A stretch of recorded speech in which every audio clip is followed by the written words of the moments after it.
das Jenseits ein.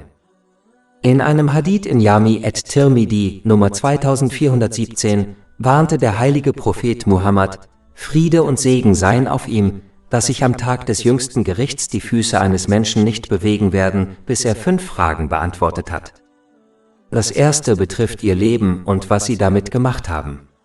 Dies bezieht sich auf die Zeit, die einem Menschen gegeben wurde. Ein Muslim sollte verstehen, dass der Tod oft zu einem unerwarteten Zeitpunkt kommt. Ein Muslim sollte nicht davon ausgehen, dass er ein hohes Alter erreichen wird, da viele vorher sterben. In Wirklichkeit gibt jeder, egal welches Alter er erreicht, zu, dass sein Leben wie im Flug vergangen ist.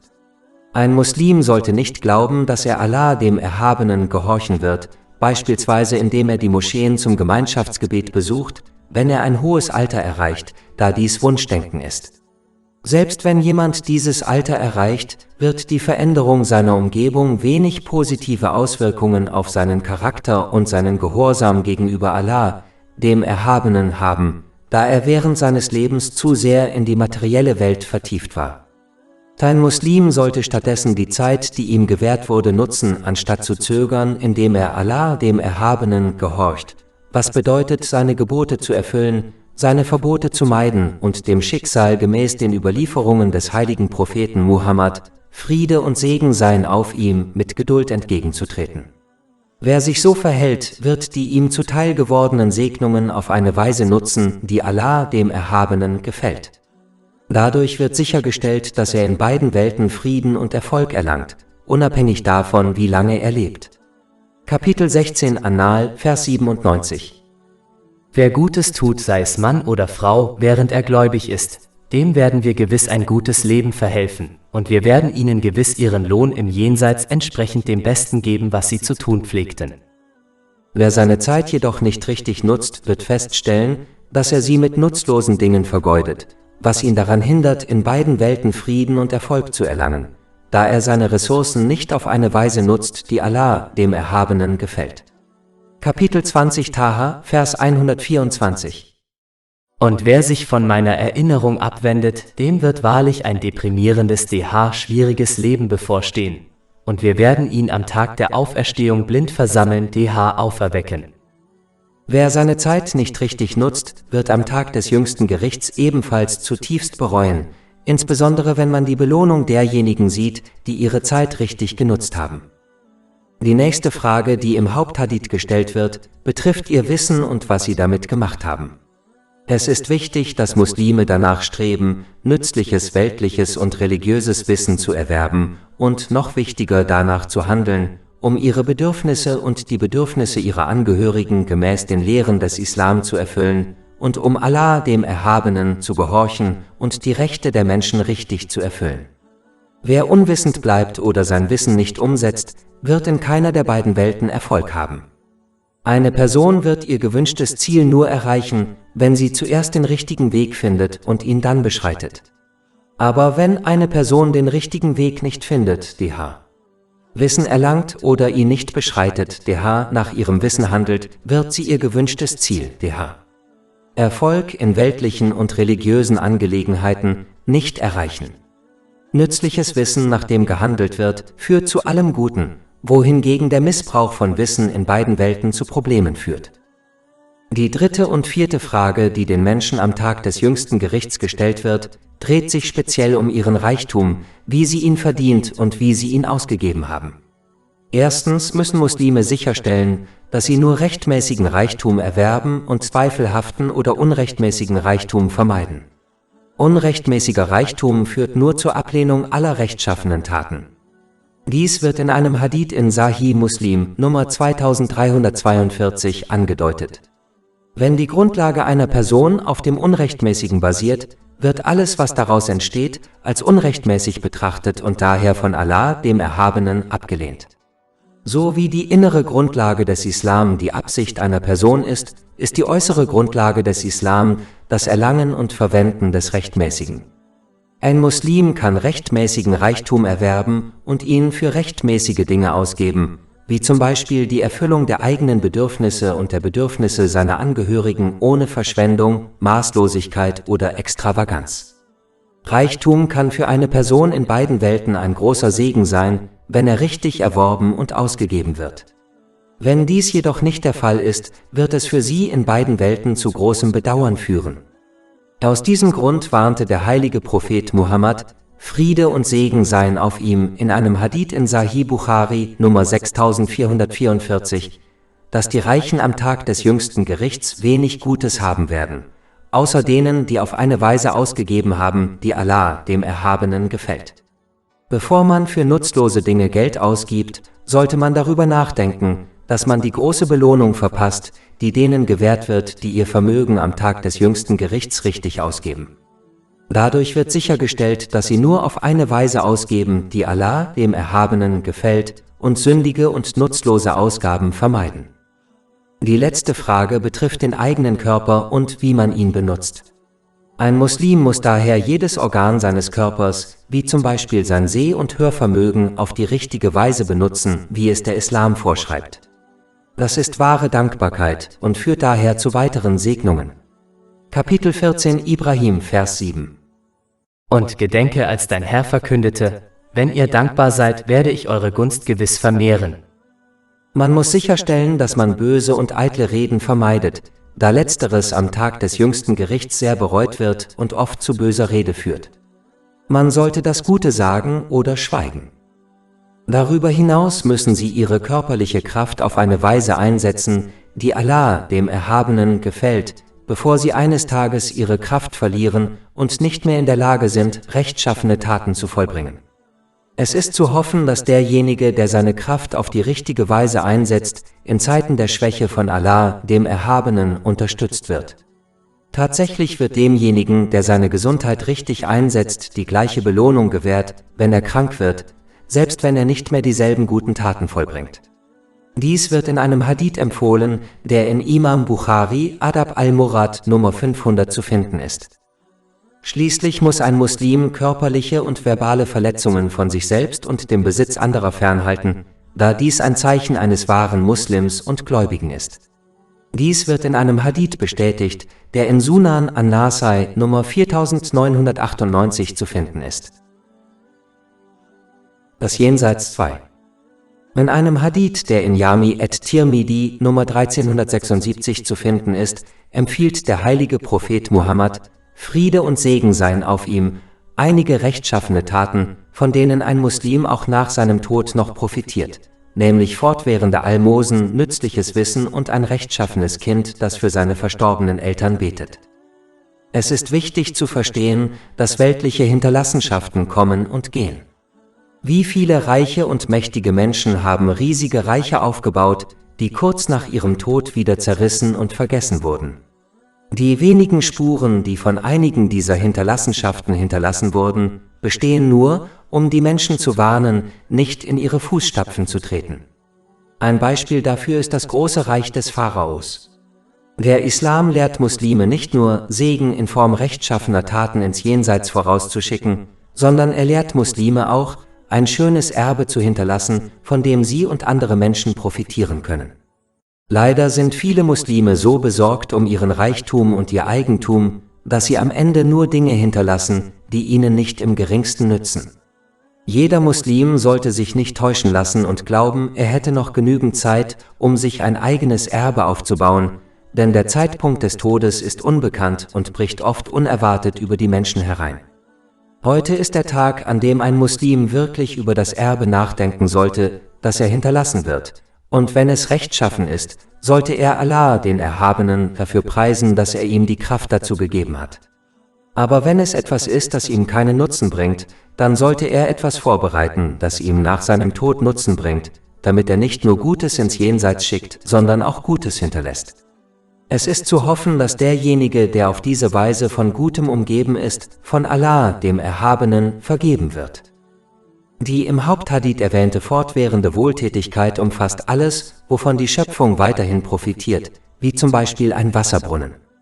Solange die Schöpfung davon profitiert, wird der Spender auch nach seinem Tod weiterhin belohnt. Nützliches Wissen umfasst sowohl weltliches als auch religiöses Wissen, das den Menschen zugutekommt. Gemäß dem Hadith in Sunan Abu Dawud, Nummer 3641, ist es die Tradition aller heiligen Propheten, Friede sei mit ihnen, nützliches Wissen zu hinterlassen. Daher müssen Muslime sich bemühen, sich auf die Erfüllung dieser Tradition zu konzentrieren, anstatt sich darauf zu konzentrieren, Reichtum und Besitz zu hinterlassen.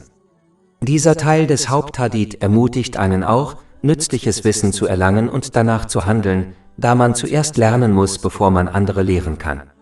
Wenn man Schwierigkeiten hat zu lernen und zu lehren, sollte man organisieren, dass jemand anderes lernt und lehrt, beispielsweise indem man einen Wissensschüler sponsert.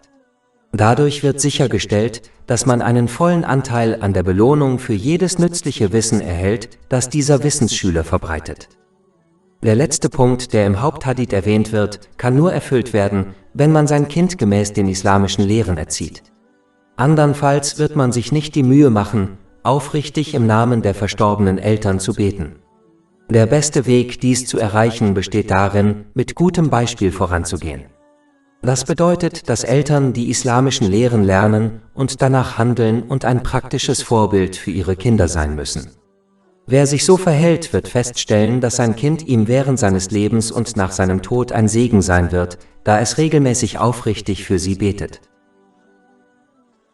Das Jenseits 3.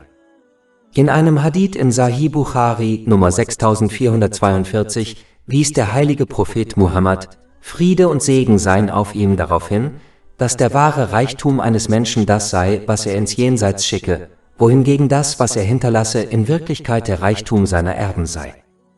Für Muslime ist es wichtig, so viele Segnungen wie möglich, wie beispielsweise ihren Reichtum, ins Jenseits zu senden, indem sie ihn auf eine Weise verwenden, die Allah, dem Erhabenen, gefällt. Dazu gehört, für die eigenen Bedürfnisse und die Bedürfnisse der Angehörigen auszugeben, ohne verschwenderisch, übertrieben oder extravagant zu sein. Dies wird in einem Hadith empfohlen, der in Sahih Bukhari Nummer 4006 zu finden ist. Wenn ein Muslim seine Segnungen jedoch nicht richtig nutzt, wird er in beiden Welten zu einer Quelle von Stress und Bestrafung, da er Allah, den Erhabenen, vergessen hat.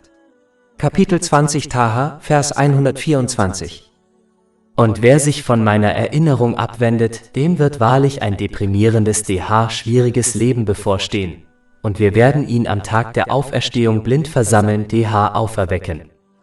Und wenn sie diese Güter horten und sie ihren Erben hinterlassen, werden sie für deren Erwerb zur Rechenschaft gezogen, auch wenn andere sie nach ihrem Weggang genießen werden. Dies wird in einem Hadith in Jami at-Tirmidhi, Nummer 2379 angedeutet. Wenn ihre Erben die Segnungen richtig verwenden, werden sie zudem von Allah, dem Erhabenen, belohnt, während derjenige, der sie erhalten hat, am Tag des jüngsten Gerichts mit leeren Händen dasteht. Oder wenn ihre Erben die Segnungen missbrauchen, wird dies sowohl für denjenigen, der die Segnungen erhalten hat, als auch für ihre Erben ein großes Bedauern sein, insbesondere wenn sie ihren Erben, beispielsweise ihren Kindern, nicht beigebracht haben, wie man die Segnungen richtig verwendet, da dies ihre Pflicht war. Dies wird in einem Hadith bestätigt, der in Sunan Abu Dawud Nummer 2928 zu finden ist. Ein Muslim muss bedenken, dass seine Familie und alle weltlichen Segnungen, die er angehäuft hat, ihn mit dem Grab verlassen werden und nur seine Taten ihm verbleiben. Dies wird in einem Hadith in Sahih Bukhari Nummer 6514 gewarnt. Daher müssen sie ihre weltlichen Segnungen in gute Taten umwandeln, indem sie auf eine Weise nutzen, die Allah, dem Erhabenen, gefällt, sodass sie mit in ihr einsames Grab nehmen. Muslime sollten daher ihre Verantwortung gegenüber Allah, dem Erhabenen und den Menschen erfüllen und sicherstellen, dass sie den Rest ihrer Segnungen mit ins Jenseits nehmen, indem sie richtig verwenden, wie es der Islam vorschreibt. Andernfalls werden sie ein stressiges Leben in dieser Welt führen, selbst wenn sie die ganze Welt besitzen, da Allah, der Erhabene, der Herrscher der Herzen, nur denen Seelenfrieden gewährt, die ihre weltlichen Segnungen auf eine Weise verwenden, die ihm gefällt, und sie werden am Tag des jüngsten Gerichts mit leeren Händen und voller Reue zurückbleiben. Kapitel 18 Al-Kahf, Verse 103-104. Sprich, sollen wir die Gläubigen dir die größten Verlierer hinsichtlich ihrer Taten mitteilen? Sie sind diejenigen, deren Anstrengung im weltlichen Leben vergeblich ist, während sie meinen, dass sie in ihrer Arbeit Gutes tun. Das Jenseits 4. In einem Hadith in Jami at-Tirmidhi Nummer 2559 wies der heilige Prophet Muhammad, Friede und Segen seien auf ihm, darauf hin, dass das Paradies von Härten und die Hölle von Begierden umgeben sei. Das bedeutet, dass der Weg zum Paradies mit Schwierigkeiten und Härten verbunden ist. In den meisten Fällen kann ein Mensch in dieser Welt nichts Gutes erreichen, ohne Schwierigkeiten zu überwinden, wie zum Beispiel seine Energie aufzuwenden. Wie kann man dann glauben, dass man das Paradies erreichen kann, ohne Schwierigkeiten zu begegnen? Wenn man die Seiten der Geschichte umblättert, wird man feststellen, dass die Rechtschaffenen immer Schwierigkeiten begegneten. Aber da sie wussten, dass der Weg zum Paradies Schwierigkeiten bereithielt, richteten sie ihren Fokus auf das Ziel und nicht auf die Schwierigkeiten. Tatsächlich erklärte der heilige Prophet Muhammad, Friede und Segen seien auf ihm, einmal in einem Hadith, der in Jami at-Tirmidhi Nummer 2472 zu finden ist, dass niemand mehr geprüft wurde als er. Daher müssen Muslime erkennen, dass das Aufeinandertreffen mit einigen Schwierigkeiten in dieser Welt ein äußerst geringer Preis ist, um die dauerhafte Glückseligkeit des Paradieses zu erlangen. Daher sollten sie sich in jeder leichten Zeit ständig auf ihr Ziel konzentrieren, sodass sie Dankbarkeit empfinden, was bedeutet, die Segnungen, die einem gewährt wurden, auf eine Weise zu verwenden, die Allah, dem Erhabenen, gefällt. Und sie sollten sich in jeder schwierigen Zeit auf ihr Ziel konzentrieren, indem sie Geduld üben, was bedeutet, Klagen zu vermeiden und in Wort und Tat aufrichtigen Gehorsam gegenüber Allah, dem Erhabenen, zu bewahren. Der Weg zur Hölle ist voller Wünsche. Dies zeigt, wie wichtig es ist, Allah, dem Erhabenen, jederzeit gehorsam zu sein, indem man seine Gebote befolgt, seine Verbote ignoriert und seinem Schicksal gemäß den Überlieferungen des heiligen Propheten Muhammad, Friede und Segen seien auf ihm, mit Geduld entgegentritt. Auch wenn es nicht ungesetzlich ist, in dieser Welt rechtmäßige Freuden zu genießen, sollte ein Muslim diese so weit wie möglich einschränken, da diese rechtmäßigen Wünsche oft zu ungesetzlichen Wünschen führen. Aus diesem Grund rät ein Hadith in Jami at-Tirmidhi Nummer 1205, dass derjenige, der sich auf diese Weise verhält, seinen Glauben und seine Ehre bewahren wird. Ein Muslim sollte niemals seinen eigenen Wünschen oder den Wünschen anderer nachgeben, wenn dies bedeutet, dass er Allah, dem Erhabenen, ungehorsam wird, da die Freude an der Erfüllung von Wünschen schnell verschwindet, während die Reue und die mögliche Strafe lange anhalten werden. Zusammenfassend lässt sich sagen, dass ein erfüllter Wunsch einem kein besseres Gefühl gibt, wenn man in der Hölle landet. Und eine Schwierigkeit, der man gegenübersteht, wird einem kein schlechtes Gefühl geben, wenn man im Paradies landet. Das Jenseits 5. In einem Hadith in Sahih Muslim Nummer 7232 wies der heilige Prophet Muhammad, Friede und Segen seien auf ihm, darauf hin, dass die Menschen am Tag des jüngsten Gerichts in demselben Zustand auferstehen werden, in dem sie auf der Erde gestorben sind. Das bedeutet, wenn jemand im Guten stirbt, wird er im Guten auferstehen. Wenn er aber im Bösen stirbt, wird er auf böse Weise auferstehen. Ein Muslim sollte nicht in Achtlosigkeit leben, indem er glaubt, dass sein Glaube an den Islam ihm garantiert, dass er sterben und daher am Tag des jüngsten Gerichts in gutem Zustand auferstehen wird. Wenn er weiterhin Allah, dem Erhabenen, ungehorsam ist und dann in diesem Zustand stirbt, ohne aufrichtig zu bereuen, wird er in bösem Zustand auferstehen. Man muss kein Gelehrter sein, um zu bestimmen, was dieser Person am Tag des jüngsten Gerichts widerfahren wird. Aus diesem Hadith kann man schließen, dass sie in demselben Zustand sterben werden, in dem sie gelebt haben. Das heißt, wenn sie in Gehorsam gegenüber Allah, dem Erhabenen, gelebt haben, indem sie seine Gebote aufrichtig befolgt, seine Verbote missachtet und ihrem Schicksal gemäß den Überlieferungen des heiligen Propheten Muhammad, Friede und Segen seien auf ihm, geduldig entgegengetreten sind, dann werden sie in gutem Zustand sterben und daher in gutem Zustand auferstehen, was beinhaltet, dass sie mit den Rechtschaffenen auferstehen, da sie praktisch in deren Fußstapfen getreten sind. Dies wird in einem Hadith in Sahih Bukhari, Nummer 3688 angedeutet.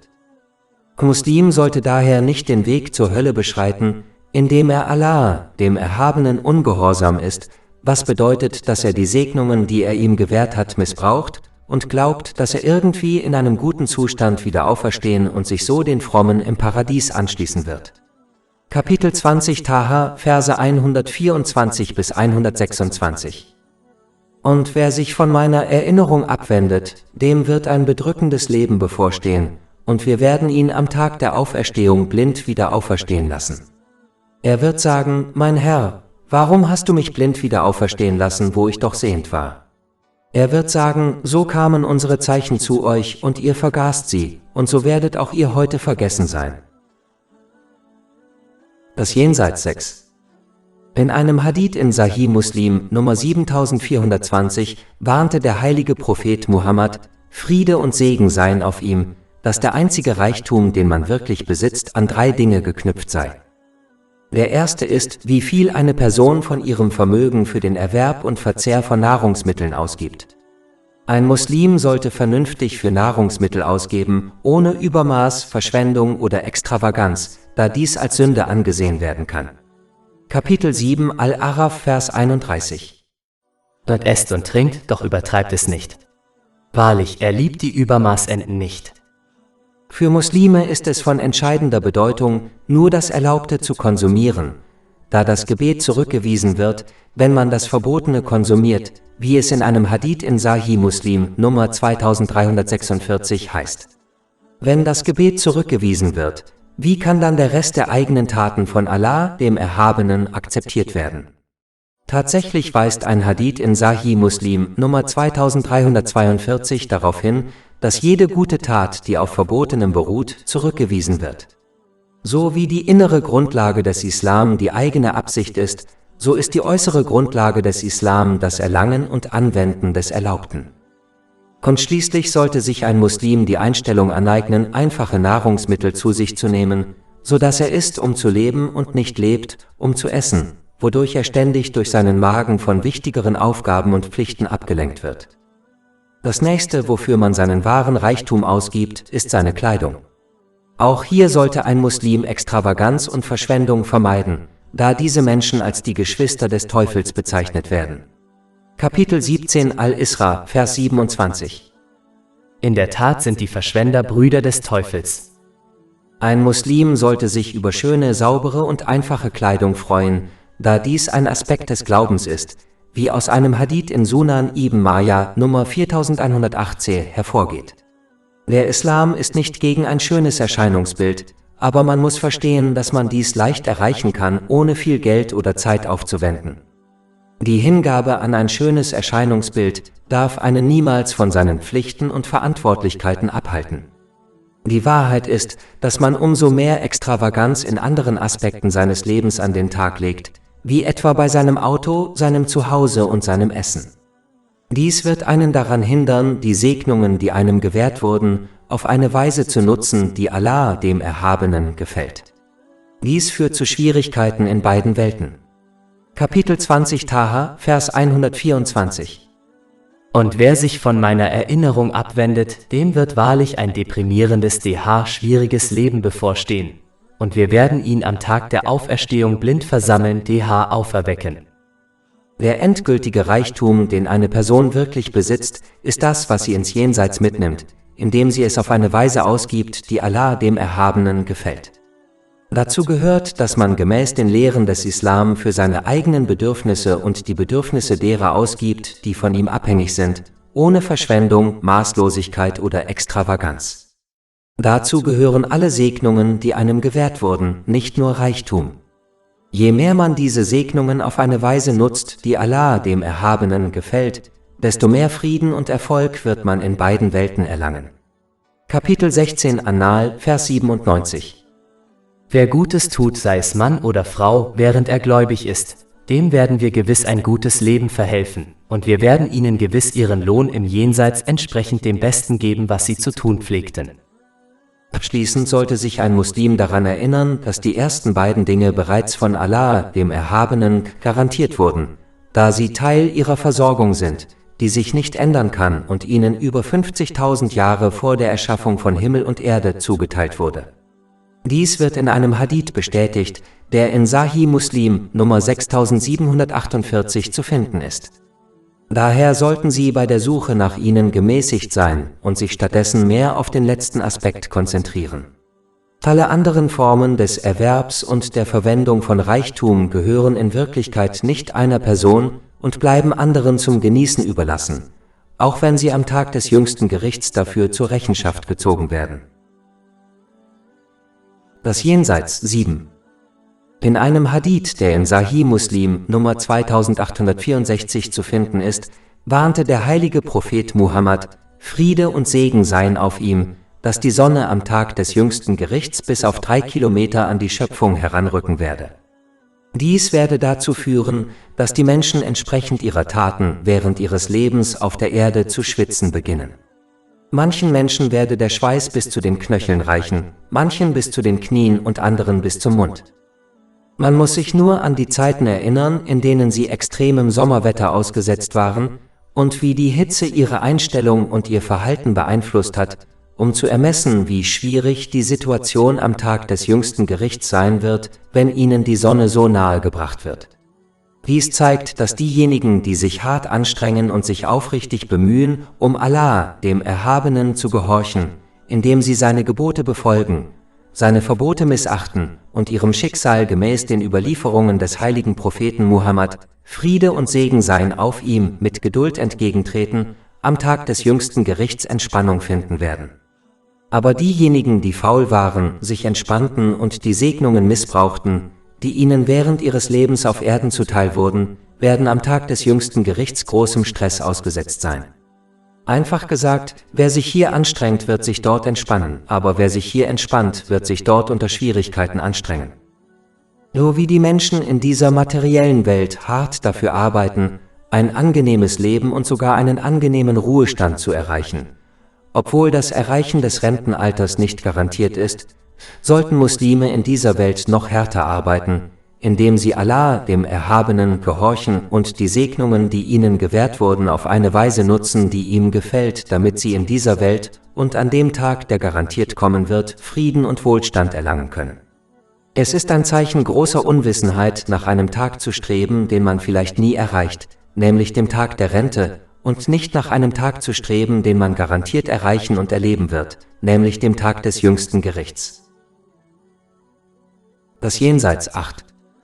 In einem Hadith in Jami at-Tirmidhi Nummer 484 wies der heilige Prophet Muhammad, Friede und Segen seien auf ihm, darauf hin, dass die Person, die ihm am Tag des jüngsten Gerichts am nächsten stehen wird, diejenige sein wird, die ihm die meisten Segnungen und Grüße übermittelt. Im heiligen Koran wird befohlen, dem heiligen Propheten Muhammad, Friede und Segen seien auf ihm, mündlich Segenswünsche und Grüße zu übermitteln. In zahlreichen Hadithen wird dazu geraten, wie zum Beispiel in Sahih Bukhari, Nummer 3370. Kapitel 33 Al-Azab, Vers 56. Wahrlich, Allah segnet den Propheten und seine Engel bitten ihn darum. Ihr Gläubigen, bittet Allah um seinen Segen und bittet Allah um Frieden. Es ist jedoch wichtig zu beachten, dass jemand, der ihm auf korrekte Weise Segen und Grüße übermitteln möchte, seine Worte durch Taten untermauern muss, indem er seine Traditionen lernt und danach handelt. Er sollte die Priorität seiner Traditionen nicht nach seinen Wünschen neu ordnen. Dies ist in der Tat der erste Schritt, der es einem ermöglicht, einen weiteren Vers des heiligen Koran zu erfüllen, Kapitel 3 Eli Imran, Vers 31. Spricht der Prophet Muhammad, Friede und Segen seien auf ihm, wenn ihr Allah liebt, dann folgt mir, so wird Allah euch lieben und euch eure Sünden vergeben. Wenn man diese Einstellung beibehält, kann man der Vorbereitung auf das Jenseits Vorrang vor dieser materiellen Welt einräumen, ohne die weltlichen Pflichten zu vernachlässigen. Das heißt, sie zeigt einem, wie man die Segnungen, die einem gewährt wurden, richtig nutzt, um seine Pflichten gegenüber Allah, dem Erhabenen und den Menschen zu erfüllen. Dazu gehört, die eigenen Bedürfnisse und die der Menschen, die von einem abhängig sind, ohne Verschwendung, Maßlosigkeit oder Extravaganz zu erfüllen.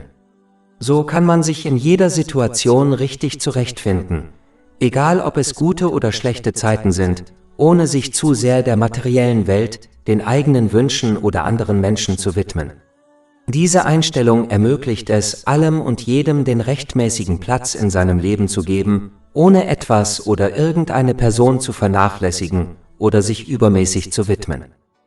Allah, der Erhabene, hätte im Leben des heiligen Propheten Muhammad, Friede und Segen seien auf ihm, kein Beispiel gesetzt, dem man nicht folgen und das man nicht annehmen konnte.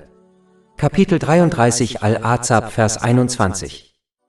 Wahrlich, im Gesandten Allahs hat es für euch ein hervorragendes Vorbild gegeben für jeden, der seine Hoffnung auf Allah und den jüngsten Tag setzt und Allahs oft gedenkt. Jeder Mensch kann dies gemäß seinem eigenen Potenzial erreichen, aber dies erfordert aufrichtige Anstrengungen, die durch Taten unterstützt werden. Dies ist die wahre Bedeutung, wenn man dem heiligen Propheten Muhammad, Friede und Segen seien auf ihm, Segen und Grüße sendet. Wer sich auf diese Weise verhält, beweist praktisch seine Liebe zum heiligen Propheten Muhammad, Friede und Segen seien auf ihm, und wird infolgedessen im Jenseits mit ihm vereint sein. Dies wird in einem Hadith in Sahih Bukhari, Nummer 3688 angedeutet. Das Jenseits 9. In einem Hadith, der in Jami at-Tirmidhi, Nummer 2460 zu finden ist, wies der heilige Prophet Muhammad, Friede und Segen seien auf ihm, darauf hin, dass ein Grab entweder ein Garten des Paradieses oder eine Höllengrube sei. Dieser Hadith erklärt weiter, dass das Grab eines erfolgreichen Gläubigen breiter und bequemer wird, wenn er in sein Grab gelegt wird, wohingegen das Grab eines sündigen Menschen extrem eng und schädlich für ihn wird. Es ist wichtig zu beachten, dass in Wirklichkeit jeder Mensch den Garten des Paradieses oder die Hölle mitnimmt, wenn er diese Welt in Form seiner Taten verlässt. Wenn ein Muslim Allah, dem Erhabenen, gehorcht, indem er seine Gebote befolgt, seine Verbote missachtet und seinem Schicksal gemäß den Überlieferungen des heiligen Propheten Muhammad, Friede und Segen seien auf ihm, mit Geduld entgegentritt, dann wird dies sicherstellen, dass er die ihm gewährten Segnungen auf eine Weise nutzt, die Allah, dem Erhabenen, gefällt. Dies wird sicherstellen, dass er die erforderlichen Taten erbringt, um sein Grab in einen Garten des Paradieses zu verwandeln. Aber wenn er Allah, dem Erhabenen, ungehorsam ist, indem er die ihm gewährten Segnungen missbraucht, dann werden seine Sünden die Hölle erschaffen, in der er bis zum Tag des jüngsten Gerichts ruhen wird. Daher müssen Muslime heute handeln und dürfen diese Vorbereitungen nicht verzögern, da der Zeitpunkt des Todes unbekannt ist und oft plötzlich eintritt. Auf einen Morgen zu warten, den man vielleicht nicht mehr erlebt, ist dumm und führt nur zu Bedauern. So wie eine Person viel Energie und Zeit darauf verwendet, ihr Zuhause in dieser Welt zu verschönern, das Zuhause, in dem sie nur für kurze Zeit bleiben wird, muss sie sich mehr anstrengen, ihr Grab zu verschönern, da die Reise dorthin unvermeidlich ist und der Aufenthalt dort sehr lang ist. Und wenn man in seinem Grab leidet, wird das, was folgt, nur noch schlimmer sein. Dies wurde in einem Hadith in Sunan ibn Majah, Nummer 4267, gewarnt. Man darf nie vergessen, dass die Menschen und weltlichen Dinge, wie ihr Geschäft, denen sie die meiste Energie widmen, sie verlassen werden, wenn sie ihr Grab erreichen. Nur ihre Taten werden sie begleiten, dieselben Taten, die bestimmen, ob sie in einen Garten des Paradieses oder in die Hölle gebracht werden. Schließlich darf man sich nicht täuschen lassen und annehmen, dass der eigene Glaube ausreicht, um sich den Garten des Paradieses zu sichern. Glaube ist ein innerer Zustand, der sich äußerlich in den eigenen Taten widerspiegeln muss. Dies ist, was der Kenner der Herzensinhalte befohlen hat. Kapitel 16 An-Nahl, Vers 97. Wer Gutes tut, sei es Mann oder Frau, und dabei gläubig ist, dem werden wir im Jenseits gewiss ihren Lohn geben, entsprechend dem Besten, was er zu tun pflegte. Und die Wahrheit ist, dass der Glaube wie ein Baum ist. Er muss durch rechtschaffene Taten gegossen und genährt werden. Wenn man seine Glaubenspflanze nicht nährt, kann es gut sein, dass sie verdorrt, bevor man sein Grab erreicht. Das Jenseits 10. In einem Hadith in Sahih Bukhari, Nummer 103, warnte der heilige Prophet Muhammad, Friede und Segen seien auf ihm, dass jeder, dessen Taten am Tag des jüngsten Gerichts von Allah, dem Erhabenen, unter die Lupe genommen werden, bestraft wird. Es ist wichtig, dass Muslime verstehen, dass der Genuss der erlaubten Freuden dieser materiellen Welt zwar nicht verboten ist, aber oft zu Unerlaubtem führt. Zum Beispiel ist eitle Rede normalerweise der erste Schritt vor sündiger Rede. Außerdem gilt, je mehr man sich unnötigen, erlaubten Dingen hingibt, desto länger wird man am Tag des jüngsten Gerichts zur Rechenschaft gezogen. Man sollte bedenken, dass der Tag des jüngsten Gerichts ein schwieriger Tag sein wird. Zum Beispiel wird die Sonne bis auf 3 Kilometer an die Schöpfung herangeführt. Dies wird in einem Hadith bestätigt, der in Jami at-Tirmidhi Nummer 2421 zu finden ist. Während man auf seine Rechenschaft wartet und während des jüngsten Gerichts wird einem die Hölle von Angesicht zu Angesicht gegenüberstehen. Je länger also jemand Rechenschaft ablegen muss, desto mehr Stress wird er ertragen müssen. Auch wenn ein Muslim von Allah, dem Erhabenen, vergeben und gerettet werden kann, gilt dennoch, je länger seine Rechenschaft ablegen muss, desto mehr Stress wird er ertragen müssen. Da der Tag des jüngsten Gerichts gemäß dem heiligen Koran 50.000 Jahre dauern wird, macht es keinen Sinn, ein paar Jahrzehnte rechtmäßiger Freuden zu genießen, wenn man dafür an einem Tag, der so lange dauert, einer schweren Rechenschaftspflicht gegenübersteht. Kapitel 70 Al-Me'ari, Vers 4. Während eines Tages, dessen Dauer 50.000 Jahre beträgt.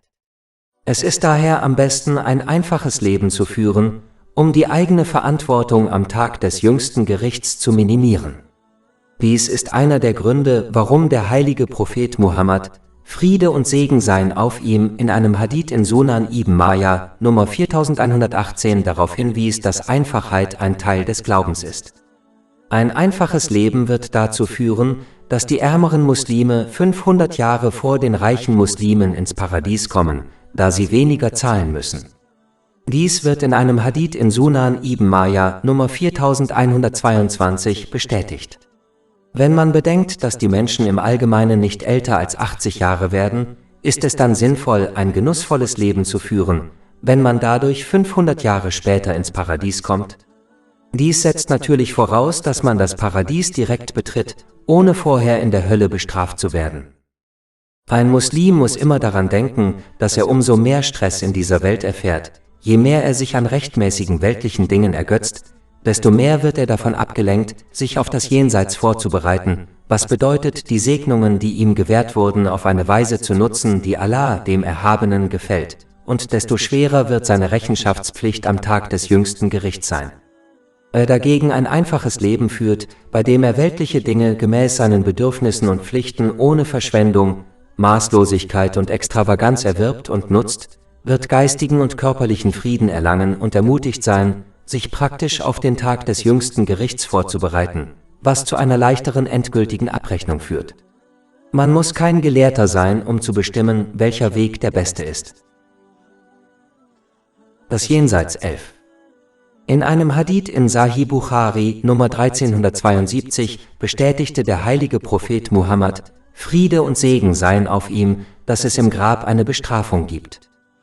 Viele Verse und Hadithe des heiligen Propheten Muhammad, Friede und Segen seien auf ihm, behandeln dieses Stadium, dem alle Menschen in irgendeiner Form oder Gestalt begegnen werden. Da es unvermeidlich ist, müssen sich Muslime darauf vorbereiten, denn das Licht oder die Dunkelheit des Grabes kommt nicht aus dem Grab selbst. Es sind die Taten eines Menschen, die sein Grab entweder verdunkeln oder erhellen. Ebenso sind es die Taten eines Menschen, die bestimmen, ob er im Grab Strafe oder Gnade erfährt. Die einzige Möglichkeit, sich darauf vorzubereiten, ist Frömmigkeit, die darin besteht, die Gebote Allahs des Erhabenen zu erfüllen, seine Verbote zu meiden und dem Schicksal gemäß den Überlieferungen des heiligen Propheten Muhammad, Friede und Segen seien auf ihm, geduldig entgegenzutreten. Dadurch wird sichergestellt, dass man die Segnungen, die einem gewährt wurden, auf eine Weise nutzt, die Allah dem Erhabenen gefällt. Diese rechtschaffenen Taten werden einen mit der Erlaubnis und Gnade Allahs des Erhabenen vor der Strafe des Grabes bewahren. Es ist merkwürdig, dass ein Muslim so viel Zeit, Energie und Vermögen darauf verwendet, sein weltliches Heim gemütlich einzurichten, obwohl sein Aufenthalt in dieser Welt nur von kurzer Dauer ist, während er der Gemütlichkeit seines Grabes kaum Beachtung schenkt, obwohl der Aufenthalt im Grab lang und ernster ist. Muslime gehen oft zu Friedhöfen, um ihre Verwandten und Freunde zu begraben. Aber nur sehr wenige sind sich wirklich darüber im Klaren, dass sie eines Tages, früher oder später, an der Reihe sein werden. Obwohl die Mehrheit der Muslime den Großteil ihrer Bemühungen darauf verwendet, ihre Familie zufriedenzustellen und durch rechtschaffene Taten Reichtum zu erlangen, anstatt Allah, dem Erhabenen, zu gefallen, warnt ein Hadith in Jami at-Tirmidhi Nummer 2379, dass diese beiden Dinge, denen Muslime den Vorrang einräumen, sie an ihrem Grab verlassen werden und nur ihre Taten ihnen bleiben werden. Daher ist es für einen Muslim sinnvoll, rechtschaffenen Taten den Vorrang vor der Zufriedenheit seiner Familie und dem Anhäufen übermäßigen Reichtums einzuräumen. Das bedeutet nicht, dass man seine Familie und seinen Reichtum im Stich lassen sollte. Aber es bedeutet, dass man seine Pflicht gegenüber seiner Familie gemäß den Lehren des Islam erfüllen sollte, ohne zu übertreiben, indem man seine Pflichten gegenüber Allah, dem Erhabenen, vernachlässigt und nur den Reichtum erlangt, den man benötigt, um dies zu erreichen. Wenn dies richtig getan wird, wird es ebenfalls zu einer rechtschaffenen Tat. Dies wird in einem Hadith bestätigt, der in Sahih Bukhari Nummer 4006 zu finden ist. Man sollte seine Pflichten gegenüber Allah, dem Erhabenen, niemals wegen seiner Familie oder seines Reichtums vernachlässigen, da dies nur zu einem isolierten, einsamen und dunklen Grab führen wird. Kapitel 20 Taha, Vers 55. Aus ihr, der Erde, haben wir euch erschaffen, und in sie werden wir euch zurückbringen, und aus ihr werden wir euch ein anderes Mal herausholen. Das Jenseits 12. In einem Hadith in Jami at-Tirmidhi Nummer 3120 wies der heilige Prophet Muhammad, Friede und Segen seien auf ihm, darauf hin, dass jedem Menschen im Grab 3 Fragen gestellt werden. Die erste Frage lautet: Wer ist dein Herr? Um diese Frage richtig beantworten zu können, muss ein Muslim nicht nur an Allah, den Erhabenen, glauben, sondern diesen Glauben auch durch Taten beweisen. Dies kann nur erreicht werden, indem man seine Gebote befolgt, seine Verbote missachtet und seine Gebote mit Geduld erträgt. Dadurch wird sichergestellt, dass sie die ihnen gewährten Segnungen auf eine Weise nutzen, die Allah, dem Erhabenen, gefällt. Genau dieser Beweis wird einen Muslim im Grab unterstützen, wenn er mit dieser Frage konfrontiert wird. Es ist wichtig zu beachten, dass sogar einige Nicht-Muslime an Allah, den Erhabenen, glauben, diese Frage jedoch nicht richtig beantworten können, da sie die ihnen gewährten Segnungen während ihres Lebens auf der Erde nicht auf eine Weise genutzt haben, die ihm gefiel. Wenn es ausreichen würde, nur an ihn zu glauben, dann würden diese Nicht-Muslime diese Frage beantworten. Aber es ist ziemlich offensichtlich, dass sie keinen Erfolg haben werden. Die nächste Frage lautet: Welcher Religion gehören sie an? Wenn ein Muslim diese Frage richtig beantworten möchte, muss er nicht nur an den Islam glauben, sondern seine Lehren auch praktisch in seinem Alltagsleben umsetzen. Dies beinhaltet das aufrichtige Streben, die Lehren des heiligen Koran und die Traditionen des heiligen Propheten Muhammad, Friede und Segen seien auf ihm, zu verstehen und danach zu handeln. Aus diesem Grund ist es gemäß einem Hadith in Sunan Ibn Majah Nummer 224 für alle Muslime zur Pflicht geworden, nützliches Wissen zu erwerben. Dem Islam zu folgen geht über die wenigen obligatorischen Pflichten hinaus und beinhaltet das Handeln nach seinen Lehren in jedem Aspekt des Lebens, wie etwa im sozialen, finanziellen, beruflichen und persönlichen Leben. Die letzte Frage gemäß diesem Hadith lautet: Wer ist Ihr Prophet? Es ist wichtig zu beachten, dass sogar einige der vergangenen Nationen an ihre Propheten glaubten, Friede sei mit ihnen, aber da sie nicht richtig in ihre Fußstapfen traten, werden sie diese Frage nicht richtig beantworten können. Wenn ein Muslim diese Frage richtig beantworten möchte, muss er seinen Glauben an den heiligen Propheten Muhammad, Friede und Segen seien mit ihm, nicht nur verbal bekunden, sondern aktiv seine Traditionen und Lehren lernen und danach handeln. Dies ist der eigentliche Zweck der Entsendung heiliger Propheten, Friede sei mit ihnen, nämlich ihnen praktisch zu folgen. Kapitel 33 Al-Ahzab, Vers 21. Wahrlich, im Gesandten Allahs hat es für euch ein hervorragendes Vorbild gegeben für jeden, der seine Hoffnung auf Allah und den jüngsten Tag setzt und Allahs oft gedenkt. Die Barmherzigkeit, Liebe und Vergebung Allahs, des Erhabenen, die einem Muslim helfen wird, diese Frage richtig zu beantworten, kann nur durch diese Methode erlangt werden. Kapitel 3 Ali Imran, Vers 31. Sprich, wenn ihr Allah liebt, dann folgt mir, dann wird Allah euch lieben und euch eure Sünden vergeben. Und Allah ist allverzeihend und barmherzig. Abschließend kann gesagt werden, dass man die Fragen einer schriftlichen oder mündlichen Prüfung nicht erfolgreich beantworten kann, ohne sich durch Studium und Wiederholung praktisches Wissen anzueignen. Ebenso wenig kann man die Fragen des Grabes erfolgreich beantworten, ohne die Lehren des heiligen Koran und die Überlieferungen des heiligen Propheten Muhammad, Friede und Segen seien auf ihm, in jedem Aspekt seines Lebens praktisch zu lernen und danach zu handeln. Das Jenseits 13. Ich hatte einen Gedanken, den ich teilen wollte.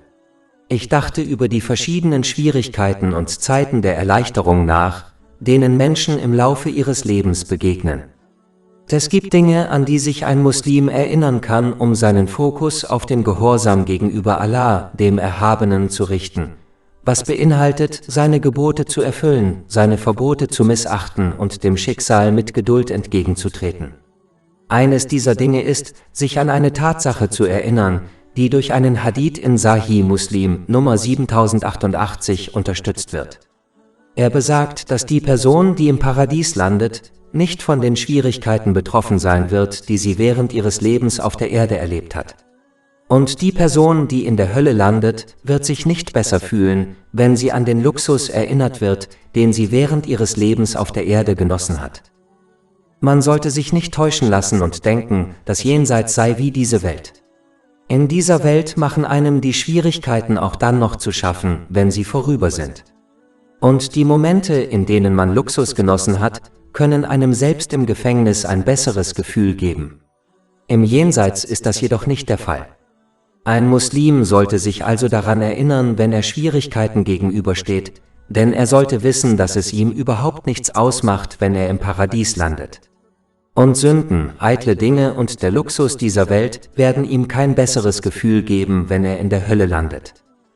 Diese Haltung ist ein starker Mechanismus, der einen Muslim zum Gehorsam gegenüber Allah, dem Erhabenen, ermutigt, wenn er oft darüber nachdenkt. Das Jenseits 14. Ich habe vor einiger Zeit einen Zeitungsartikel gelesen, den ich kurz besprechen wollte. Darin wurde über eine Person berichtet, deren Unternehmen bankrott ging, nachdem sie in Schwierigkeiten geraten war, und über die Reue, die sie darüber empfand. Es ist wichtig, dass Muslime verstehen, dass sie sich jedes Mal, wenn sie irgendeine Art von weltlichem Versagen oder Reue erleben, an die Reue erinnern sollten, die die Menschen im Jenseits empfinden werden, wie zum Beispiel die in Kapitel 89 Al-Fajr, Vers 24 erwähnte. Er wird sagen: Oh, ich wünschte, ich hätte etwas Gutes für mein Leben vorausgeschickt. In dieser Welt wird auf das Bedauern immer eine neue Chance oder eine andere Möglichkeit folgen, die man nutzen kann, um wieder erfolgreich zu sein. Aber das Bedauern und Versagen im Jenseits kann nicht wieder gut gemacht werden, das heißt, es gibt keine zweite Chance in der nächsten Welt. Niemand wird die Möglichkeit haben, auf die Erde zurückzukehren, um anders zu handeln. Daher sollte sich jeder Muslim mehr Gedanken über die Misserfolge machen, die er im Jenseits erleben könnte, als über die Misserfolge und Reue in dieser Welt. Das bedeutet nicht, dass man nicht danach streben sollte, in dieser Welt rechtmäßigen Erfolg zu erzielen. Es bedeutet, dass man dem Erfolg im Jenseits immer Vorrang vor dem Erfolg in dieser Welt geben sollte. Dies ist eine wichtige Mentalität, die Muslime annehmen sollten, bevor sie an den Tag kommen, an dem ihnen das Nachdenken über ihre Misserfolge und Reue nicht im geringsten hilft. Kapitel 89 Al-Fajr, Vers 23. Und an jenem Tag ist die Hölle gekommen. An jenem Tag wird der Mensch sich erinnern, doch was wird ihm die Erinnerung nützen? Das Jenseits 15. Ich habe vor einiger Zeit einen Zeitungsartikel gelesen, den ich kurz besprechen wollte. Darin wurde über die Biografie einer berühmten Person berichtet, was sie erreicht hat und was sie bereut. Muslime sollten verstehen, dass Reue in zwei Kategorien eingeteilt werden kann. Die erste Kategorie sind Reuegefühle über weltliche Dinge, wie nicht geheiratet oder Kinder bekommen zu haben. Die zweite Kategorie sind Reuegefühle, die man im Grab und am Tag des jüngsten Gerichts empfindet, wie zum Beispiel, dass man seine Ressourcen und Segnungen nicht besser genutzt hat, um Allah, dem Erhabenen, zu gefallen. Die weltlichen Reuegefühle, egal welcher Art, werden nie von Dauer sein, da sie entweder enden, wenn man seinen Wunsch erfüllt, seine Meinung ändert oder stirbt. Sie sind vorübergehender Natur, da man diese Art von Reue maximal bis zum Tod empfinden kann. Und sie sind nicht so bedeutsam, da diese Reuegefühle zwar zu Traurigkeit führen können, aber nicht zu schwerer Strafe oder Qual. Darüber hinaus enden diese Reuegefühle, wenn eine Person durch die Gnade Allahs des Erhabenen das Paradies erreicht. Andererseits sind die Reuegefühle im Jenseits langanhaltend, da die Zeit im Grab und am Tag des jüngsten Gerichts viel länger sein wird als das Leben auf dieser Erde. Sie werden nicht enden, bis man das Paradies betritt, was möglicherweise nicht oder erst nach sehr langer Zeit geschieht, da ein einziger Tag im Jenseits 1000 Jahren auf der Erde entspricht. Kapitel 22 Al-Hay, Vers 47. Und wahrlich, ein Tag bei deinem Herrn ist wie 1000 Jahre derer, die du zählst. Schließlich sind diese Reuegefühle sehr bedeutsam, da sie durchaus zu schwerer Bestrafung und Qual im Jenseits führen können. Daher sollte ein Muslim darüber nachdenken und nett zu sich selbst sein, indem er versucht, die möglichen Reuegefühle, die er im Grab und am Tag des jüngsten Gerichts haben wird, zu beseitigen, bevor er versucht, die Reuegefühle dieser Welt zu beseitigen. Kapitel 89 Al-Fajr, Verse 23-24. Und an jenem Tag ist die Hölle gekommen. An jenem Tag wird der Mensch sich erinnern, doch was wird ihm die Erinnerung nützen? Er wird sagen, oh, hätte ich doch etwas Gutes vorausgeschickt, um mein Leben zu retten. Das Jenseits 16. Viele Verse und Hadithe des heiligen Propheten Muhammad, Friede und Segen seien auf ihm, behandeln dieses Stadium, dem alle Menschen in irgendeiner Form oder Gestalt gegenüberstehen werden. Da es unvermeidlich ist, müssen sich Muslime darauf vorbereiten, denn das Licht oder die Dunkelheit des Grabes kommt nicht aus dem Grab selbst. Es sind die eigenen Taten, die das Grab verdunkeln oder erhellen. Ebenso sind es die eigenen Taten, die bestimmen, ob einem im Grab Strafe oder Gnade bevorsteht. Die einzige Möglichkeit, sich darauf vorzubereiten, ist Allah dem Erhabenen zu gehorchen. Das bedeutet, die Gebote Allahs des Erhabenen zu erfüllen, seine Verbote zu missachten und dem Schicksal gemäß den Überlieferungen des heiligen Propheten Muhammad, Friede und Segen seien auf ihm, mit Geduld entgegenzutreten. So wird sichergestellt, dass man die Segnungen, die einem gewährt wurden, auf eine Weise nutzt, die Allah dem Erhabenen gefällt. Muslime gehen oft zu Friedhöfen, um ihre Verwandten und Freunde zu begraben.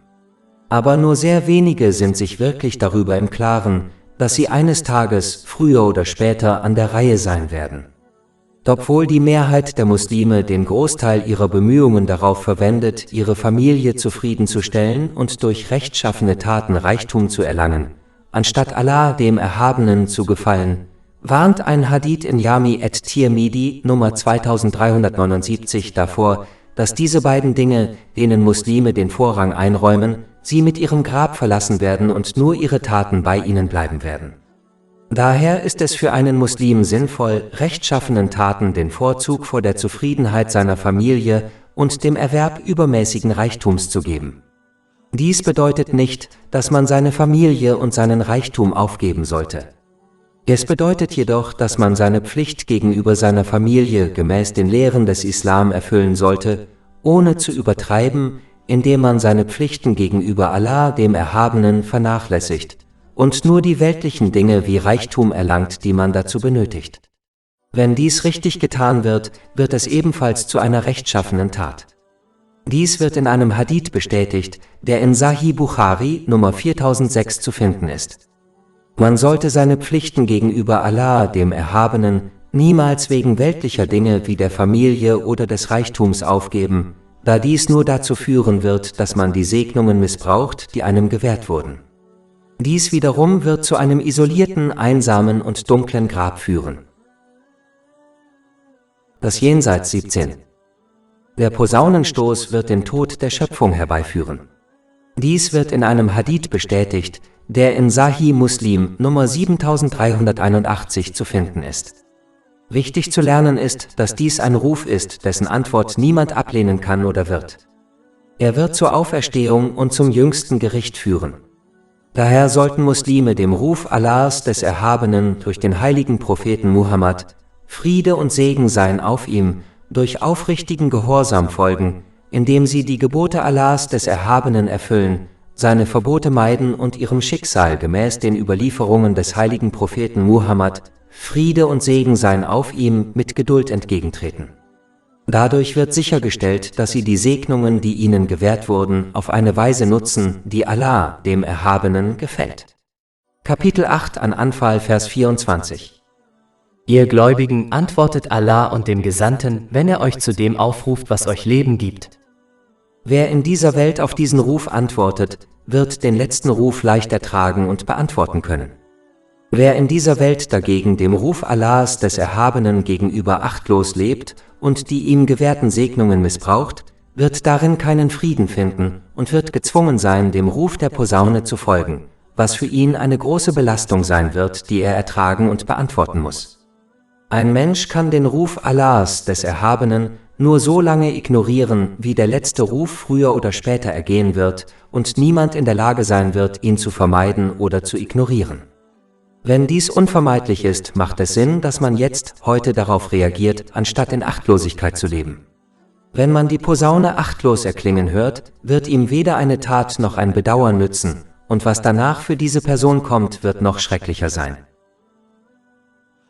Das Jenseits 18. Dieser Punkt hängt mit Kapitel 80 Abasa, Verse 34 bis 37 zusammen. An dem Tag, an dem ein Mann vor seinem Bruder fliehen wird. Und vor seiner Mutter und seinem Vater. Und vor seiner Frau und seinen Kindern. Für jeden Mann wird an diesem Tag eine ihm angemessene Angelegenheit sein. Dies ist der Zeitpunkt, an dem jeder Mensch am Tag des jüngsten Gerichts aus Sorge um sein eigenes Wohlergehen vor seinen Verwandten flieht. Es ist wichtig, dass Muslime verstehen, dass der Islam ihnen nicht rät, ihre Verwandten im Stich zu lassen, da die Aufrechterhaltung der Verwandtschaftsbande ein äußerst wichtiger Aspekt des Islam ist. Aber er ermutigt sie, jedem in ihrem Leben den ihm zustehenden Platz einzuräumen. Das bedeutet, dass sie die Rechte anderer erfüllen sollten, ohne zu übertreiben, ohne die von Allah, dem Erhabenen, festgelegten Pflichten zu kompromittieren und den etablierten Traditionen des heiligen Propheten Muhammad, Friede und Segen seien auf ihm, zu folgen. Leider gehen einige zu weit und vernachlässigen diese wichtigeren Pflichten aus fehlgeleiteter Liebe und Loyalität gegenüber ihren Verwandten. Dies führt dazu, dass sie die Segnungen missbrauchen, die ihnen gewährt wurden.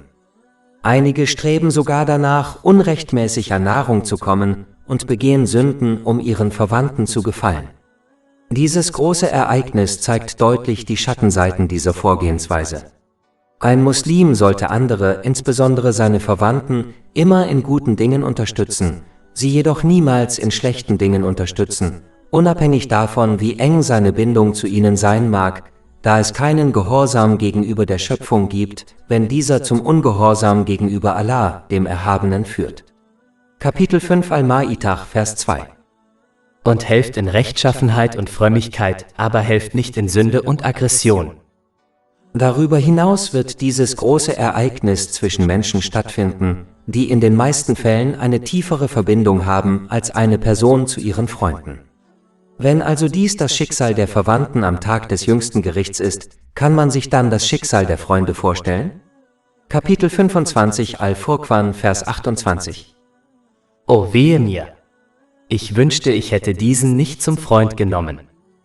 Die einzige Möglichkeit, wie Menschen in dieser oder der nächsten Welt wirklich voneinander profitieren können, besteht darin, dass sie dem Gehorsam gegenüber Allah, dem Erhabenen, höchste Priorität einräumen. Dies beinhaltet, dass sie die ihnen gewährten Segnungen auf eine Weise nutzen, die ihm gefällt, wie es im heiligen Koran und den Überlieferungen des heiligen Propheten Muhammad, Friede und Segen seien auf ihm, dargelegt ist, und dass sie sich gegenseitig bei der Erreichung dieses ultimativen Ziels unterstützen. Kapitel 43 als Zugruf, Vers 67. An jenem Tag werden enge Freunde einander Feinde sein, mit Ausnahme der Rechtschaffenen. Das Jenseits 19. In einem Hadith in Sunan ibn Majah, Nummer 4308, wies der heilige Prophet Muhammad, Friede und Segen seien auf ihm, darauf hin, dass er die erste Person sei, die Fürsprache einlege, und die erste Person, deren Fürsprache am Tag des jüngsten Gerichts von Allah, dem Erhabenen, angenommen werde. Ein Muslim sollte daher danach streben, sich der Fürsprache des heiligen Propheten Muhammad, Friede und Segen seien auf ihm, würdig zu machen, indem er die Handlungen ausführt, die diese zur Folge haben, wie etwa darum zu flehen, nachdem er den Gebetsruf gehört hat. Dies wird in einem Hadith empfohlen, der in Sunan an-Nasai Nummer 679 zu finden ist. Dies würde jedoch erfordern, dass man regelmäßig die obligatorischen Gebete in einer Moschee besucht, anstatt sie zu Hause zu verrichten. Die größte Handlung, die zur Fürsprache führt, ist das Lernen und Handeln nach den Traditionen des heiligen Propheten Muhammad, Friede und Segen seien auf ihm. Ein Muslim sollte nicht in Achtlosigkeit leben, indem er diese Pflicht ablehnt und dann am Tag des jüngsten Gerichts Fürsprache erwartet, da dies eher Wunschdenken entspricht, das tadelnswert und ohne wirklichen Wert ist, verglichen mit wahrer Hoffnung auf die Barmherzigkeit Allahs des Erhabenen.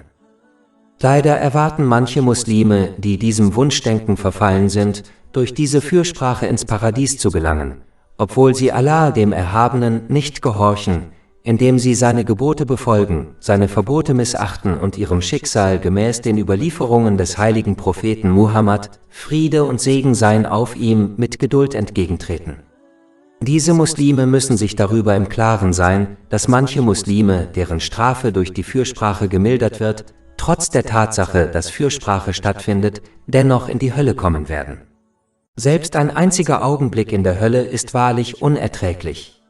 Man sollte also das Wunschdenken aufgeben und stattdessen wahre Hoffnung schöpfen, indem man sich praktisch um Gehorsam gegenüber Allah, dem Erhabenen, bemüht, indem man die Segnungen, die einem gewährt wurden, auf eine Weise nutzt, die ihm gefällt. Darüber hinaus muss der Muslim, der weiterhin Allah, dem Erhabenen, ungehorsam ist und annimmt, dass er durch diese Fürsprache gerettet wird, die Realität akzeptieren, dass er aufgrund seines Ungehorsams und seiner spöttischen Haltung diese Welt möglicherweise nicht einmal mit seinem Glauben verlassen wird. Daher muss dieser Muslim mehr daran interessiert sein, als Muslim zu sterben, als diese Fürsprache am Tag des jüngsten Gerichts zu erhalten, der nur Muslimen vorbehalten ist. Das Jenseits 20. Dieser Punkt hängt mit Kapitel 101 Al-Qariyah, Verse 6-9 zusammen. Dann was den betrifft, dessen Waagschalen schwer sind mit guten Taten, er wird ein angenehmes Leben führen. Doch was den betrifft, dessen Waagschalen leicht sind, seine Zuflucht wird ein Abgrund sein. Es ist wichtig, dass Muslime ihre eigenen Taten regelmäßig beurteilen, da niemand außer Allah, dem Erhabenen, sie besser kennt als sie selbst. Wenn jemand seine eigenen Taten ehrlich beurteilt, wird ihn das dazu inspirieren, seine Sünden aufrichtig zu bereuen und ihn dazu ermutigen, rechtschaffene Taten zu vollbringen, was bedeutet, die Segnungen, die ihm gewährt wurden, auf eine Weise zu nutzen, die Allah, dem Erhabenen, gefällt. Wer es jedoch versäumt, seine Taten regelmäßig zu beurteilen, wird ein Leben der Achtlosigkeit führen, indem er die Segnungen, die ihm gewährt wurden, missbraucht. Diese Person wird es am Tag des jüngsten Gerichts äußerst schwierig finden, ihre Taten abzuwägen. Tatsächlich kann es durchaus dazu führen, dass sie in die Hölle geschleudert wird. Ein kluger Geschäftsinhaber wird seine Konten immer regelmäßig prüfen. Dadurch wird sichergestellt, dass sein Geschäft in die richtige Richtung geht und dass er alle erforderlichen Unterlagen wie z.B. eine Steuererklärung korrekt ausfüllt. Der dumme Geschäftsinhaber wird jedoch nicht regelmäßig Konten über sein Geschäft erstellen. Dies führt zu Gewinneinbußen und zu einem Versäumnis, seine Konten richtig vorzubereiten. Diejenigen, die ihre Konten nicht richtig beim Staat einreichen, müssen mit Strafen rechnen, die ihr Leben nur noch schwieriger machen. Aber das Wichtigste ist, dass die Strafe für das Versäumnis, seine Taten richtig zu prüfen und für den Tag des jüngsten Gerichts vorzubereiten, keine Geldstrafe ist. Die Strafe ist strenger und wirklich unerträglich. Kapitel 99 Az-Zalzala, Verse 7-8. Wer also auch nur ein Atomgewicht an Gutem tut, wird es sehen. Und wer auch nur ein Atomgewicht an Bösem tut, wird es sehen. Schließlich muss ein Muslim nicht nur vermeiden, Sünden zu begehen, sondern er sollte auch danach streben, die ihm gewährten Segnungen nicht nutzlos zu nutzen. Alle Dinge mögen nicht sündig sein, aber da es sich nicht um rechtschaffene Taten handelt, werden sie am Tag des jüngsten Gerichts zu Bedauern führen, insbesondere wenn man erkennt, dass die eitlen Taten, die man getan hat, auf der guten Seite der Waage des jüngsten Gerichts hätten liegen können, wenn man die Segnungen richtig genutzt hätte. In manchen Fällen kann ein kleiner Unterschied zwischen den beiden Seiten der Waage durchaus den Unterschied zwischen Erlösung und Verdammnis ausmachen. Das Jenseits 21. Dieser Punkt hängt mit Kapitel 14 Ibrahim Vers 22 zusammen. Und der Satan wird sagen, wenn die Angelegenheit abgeschlossen ist: Allah hat euch die Wahrheit versprochen.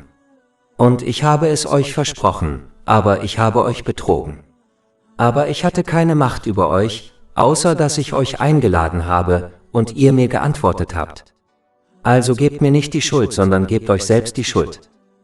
Dies ist der Fall, wenn die Menschen am Tag des jüngsten Gerichts versuchen, dem Teufel die Schuld für ihre Sünden zu geben, um die Last der Strafe auf ihn abzuwälzen. Aber dieser Vers macht deutlich, dass dies eine sinnlose und dumme Ausrede ist, da der Teufel die Menschen nur dazu inspiriert, Sünden zu begehen. Er kann niemanden physisch zwingen, Allah, dem Erhabenen, ungehorsam zu sein.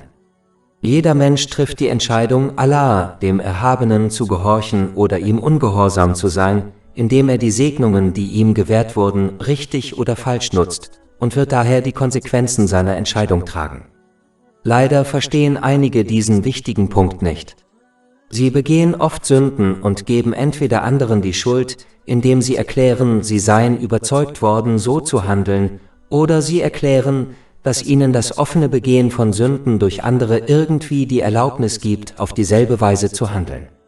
So wie ein Richter in einem weltlichen Gericht diese Ausreden niemals akzeptieren würde, wird auch Allah, der Erhabene, dies am Tag des jüngsten Gerichts nicht tun. Es ist wichtig, dass Muslime Kultur oder Mode nicht zum Maßstab ihres Verhaltens machen, da sie dadurch in die Irre geführt werden und am Tag des jüngsten Gerichts keine gültigen Entschuldigungen haben werden. Stattdessen sollten sie sich an die Lehren des Islam halten, die einfach darlegen, wie sich eine Person in allen Situationen zu verhalten hat. Es ist an der Zeit, dass Muslime kindische Entschuldigungen aufgeben und Allah, dem Erhabenen, aufrichtig gehorchen, indem sie die ihnen gewährten Segnungen auf eine Weise nutzen, die ihm gefällt, wie es im heiligen Koran und den Überlieferungen des heiligen Propheten Muhammad, Friede und Segen seien auf ihm, dargelegt ist, bevor der Tag kommt, an dem ihre Entschuldigungen von Allah, dem Erhabenen, nicht mehr akzeptiert werden. Wenn Allah, der Erhabene, die Entschuldigungen derjenigen ablehnt, die dem Teufel die Schuld geben, obwohl er ihr offener Feind ist und versprochen hat, sie in die Irre zu führen, wie wird Allah, der Erhabene, dann irgendeine andere Entschuldigung für Ungehorsam ihm gegenüber akzeptieren? Das Jenseits 22.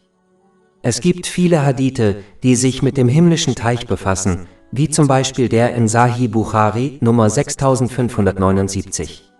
Darin wird darauf hingewiesen, dass es einen Monat dauert, ihn in seiner ganzen Länge zu durchqueren, dass sein Geruch besser ist als Parfüm, dass sein Wasser weißer als Milch ist und dass jemand, der einmal daraus trinkt, nie wieder Durst verspüren wird.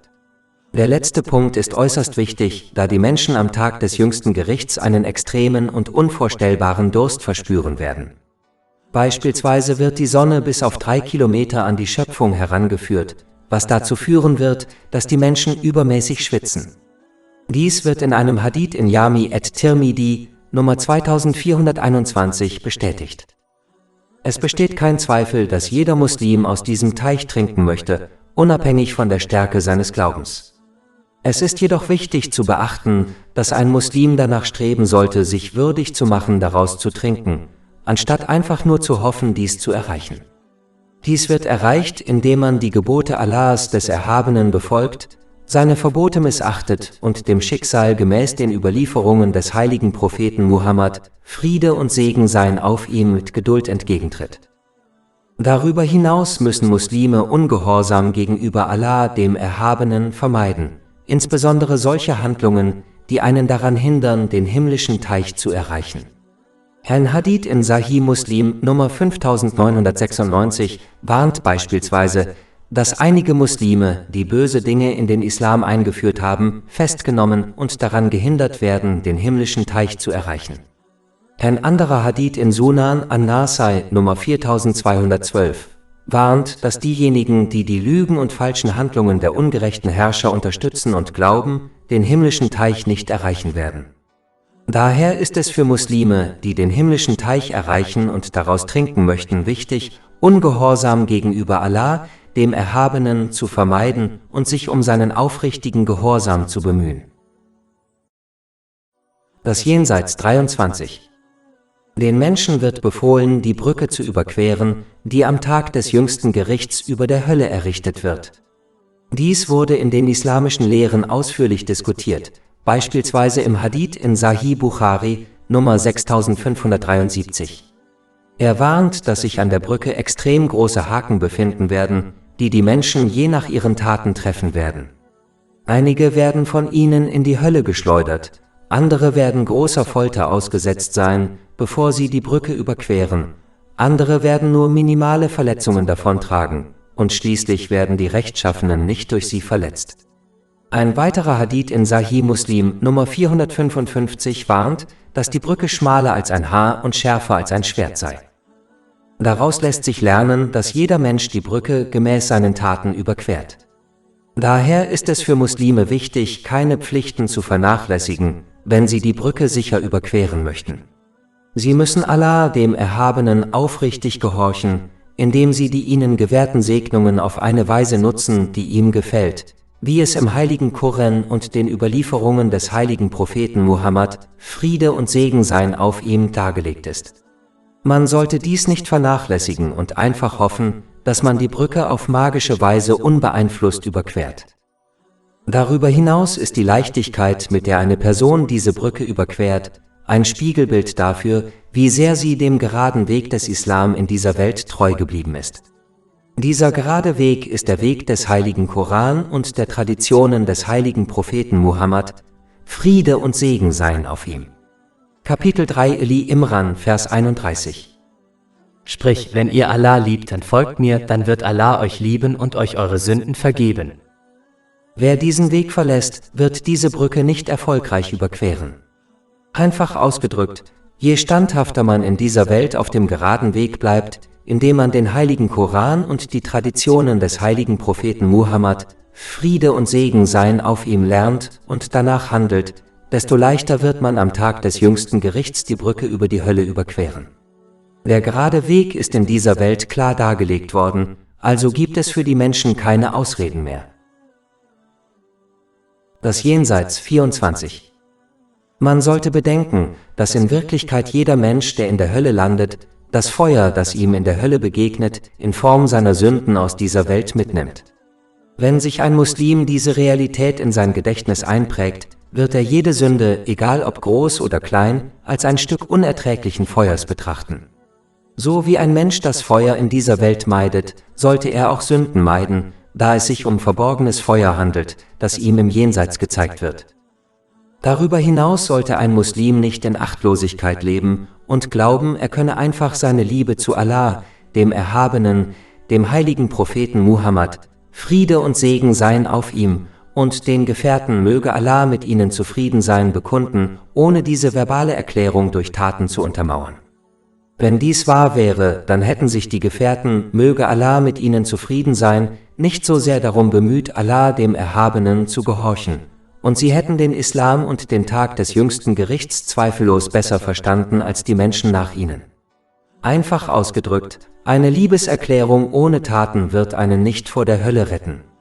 Tatsächlich wurde klargestellt, dass einige Muslime am Tag des jüngsten Gerichts in die Hölle kommen werden.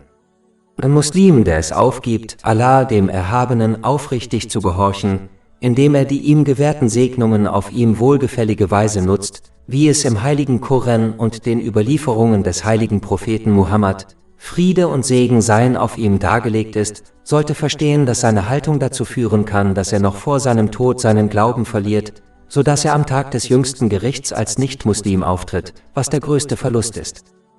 So wie man nicht ohne Rüstung und Schild in die Schlacht ziehen würde, sollte ein Muslim am Tag des jüngsten Gerichts nicht ohne die Rüstung und den Schild des Gehorsams gegenüber Allah, dem Erhabenen, antreten.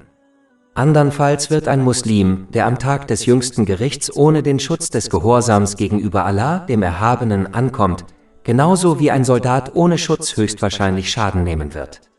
Ein Muslim sollte bedenken, dass der Luxus und die Freuden der materiellen Welt, die er genossen hat, ihm kein besseres Gefühl geben werden, wenn er in der Hölle landet. Tatsächlich wird es ihm dadurch nur schlechter gehen. Das Jenseits 25. Es ist wichtig zu beachten, dass man das Paradies nur durch die Gnade Allahs des Erhabenen betreten kann. Dies wird in einem Hadith bestätigt, der in Sahih Bukhari Nummer 5673 zu finden ist. Dies liegt daran, dass jede rechtschaffene Tat nur durch die Gnade Allahs des Erhabenen in Form von Wissen, Inspiration, Kraft und Gelegenheit, die Tat zu vollbringen, möglich ist. Dieses Verständnis bewahrt einen davor, Stolz zu entwickeln, was unbedingt vermieden werden muss, da nur ein Atom Stolz ausreicht, um einen Menschen in die Hölle zu bringen. Davor wird in einem Hadith gewarnt, der in Sahih Muslim Nummer 267 zu finden ist. Darüber hinaus muss ein Muslim verstehen, dass diese Gnade Allahs des Erhabenen in Form rechtschaffener Taten in Wirklichkeit ein Licht ist, das man in dieser Welt sammeln muss, wenn man im Jenseits ein Licht erlangen möchte, das einem den Weg weist. Wenn ein Muslim achtlos lebt und es unterlässt, dieses Licht in dieser Welt zu sammeln, indem er die ihm gewährten Segnungen auf eine Weise nutzt, die Allah dem Erhabenen gefällt, wie es im heiligen Koran und den Überlieferungen des heiligen Propheten Muhammad, Friede und Segen seien auf ihm, dargelegt ist, wie kann er dann erwarten, dieses Licht im Jenseits zu erlangen? Alle Muslime möchten das Paradies mit den größten Dienern Allahs, dem Erhabenen, wie dem heiligen Propheten Muhammad, Friede und Segen seien auf ihm, bewohnen. Es ist jedoch wichtig zu verstehen, dass ein bloßer Wunsch ohne Taten nicht dazu führt, dass dieser Wunsch in Erfüllung geht, denn sonst hätten die Gefährten, möge Allah mit ihnen zufrieden sein, dies getan. Einfach ausgedrückt, je mehr man sich bemüht, die Traditionen des heiligen Propheten Muhammad, Friede und Segen seien auf ihm, zu lernen und danach zu handeln, desto näher wird man ihm im Jenseits sein. Wenn man in dieser Welt einen anderen Weg als den seinen wählt, wie kann man dann in der nächsten Welt bei ihm enden? Darüber hinaus machen die islamischen Lehren deutlich, dass das Paradies denjenigen gewährt wird, die ihre verbale Glaubenserklärung durch Taten untermauern. Man darf sich also niemals dazu verleiten lassen, etwas anderes zu glauben. Wer seine verbale Glaubenserklärung nicht in die Tat umsetzt, sollte sich mehr darum sorgen, diese Welt ohne seinen Glauben zu verlassen. Denn der Glaube ist wie eine Pflanze, die durch Taten genährt werden muss, sonst kann sie sterben. Kapitel 16 An-Nahl, Vers 32. Diejenigen, die die Engel im Tod aufnehmen, sind gut und rein. Die Engel werden sagen, Friede sei mit euch. Betretet das Paradies für das, was ihr zu tun pflegtet. Der größte Segen des Paradieses ist die physische Beobachtung Allahs, des Erhabenen, was in einem Hadith in Sahih Bukhari Nummer 7436 beschrieben wird. Wenn ein Muslim diesen unvorstellbaren Segen erlangen möchte, muss er praktisch danach streben, das Niveau der Exzellenz zu erreichen, das in einem Hadith in Sahih Muslim Nummer 99 erwähnt wird. Dies ist der Fall, wenn man Handlungen wie das Gebet so ausführt, als ob man Allah, den Erhabenen, beobachten könnte, während er über einen wacht. Diese Haltung stellt die beständige und aufrichtige Gehorsamkeit gegenüber Allah, dem Erhabenen, sicher. Es ist zu hoffen, dass derjenige, der nach diesem Niveau des Glaubens strebt, im Jenseits den Segen erhält, Allah, den Erhabenen, physisch beobachten zu können. Das Jenseits 26. Mir ist ein Gedanke gekommen, den ich gerne mit Ihnen teilen möchte. Einer der Hauptgründe, warum die Anbetung falscher Gottheiten in der Gesellschaft weit verbreitet ist die zugrunde liegende Absicht, sich von der Verantwortung für seine Taten freizusprechen. Die Nichtmuslime von Mekka behaupteten zur Zeit des heiligen Propheten Muhammad, Friede und Segen seien auf ihm, dass sie Götzen anbeteten, um Allah, dem Erhabenen, näher zu kommen, da ihre Götzen verschiedene heilige Wesen darstellten, wie etwa Engel, die Allah, dem Erhabenen, nahestanden und von ihm geliebt wurden. Indem sie anbeteten, glaubten sie fälschlicherweise, dass die Götzen am Tag des jüngsten Gerichts vor dem Gericht Allahs, des Erhabenen, für sie Fürsprache einlegen würden und sie so davor bewahrten, für ihre Taten zur Verantwortung gezogen zu werden. In ihren Augen war dies eine Freikarte, um zu tun, was sie wollten, da sie aufgrund dieser Fürsprache nicht für ihre Taten zur Verantwortung gezogen würden. Kapitel 10 Yunus, Vers 18. Und sie verehren statt Allah das, was ihnen weder schadet noch nützt, und sie sagen, dies sind unsere Fürsprecher bei Allah.